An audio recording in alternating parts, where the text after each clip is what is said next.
ദൈവം നമ്മുടെ കൂടെയുണ്ട്. ദൈവം നമ്മുടെ കൂടെയുണ്ട്. ദൈവത്തിന് നിരക്കാത്തതായിട്ടുള്ള ഒന്നും നമ്മൾ ചെയ്തിട്ടില്ല.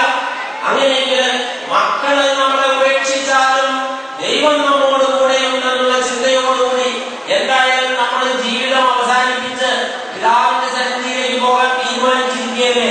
അവസാനമായിട്ട് നമ്മൾ പള്ളിയിൽ കയറി ഇവിടെ മാഷെന്താ ഇവിടെ അപ്രതീക്ഷിതമായിട്ടുള്ള ചോദ്യം കേട്ട് മാഷ് തിരിഞ്ഞു നോക്കിയപ്പോൾ കാണുന്നത് താൻ ചെറുപ്പകാലത്ത് പഠിപ്പിച്ച തന്റെ ശിഷ്യവൃന്ദത്തിൽ നിന്നുള്ള ഒരുവനാണ്.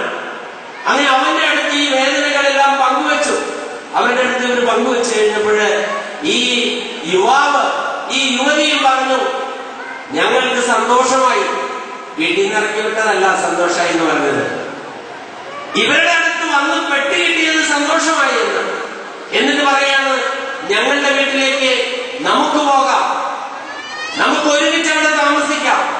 ഒരുപക്ഷെ എന്റെ അപ്പനെ എനിക്ക് വേണ്ട വിധം ശുശ്രൂഷിക്കാൻ കഴിഞ്ഞിട്ടില്ല, അന്ന് എനിക്ക് അതിനുള്ള കഴിവില്ലായിരുന്നു. യുവാവ് പറയുകയാണ്, അതുകൊണ്ട് ഇന്ന് എനിക്ക് അതിനുള്ള കഴിവുണ്ട്.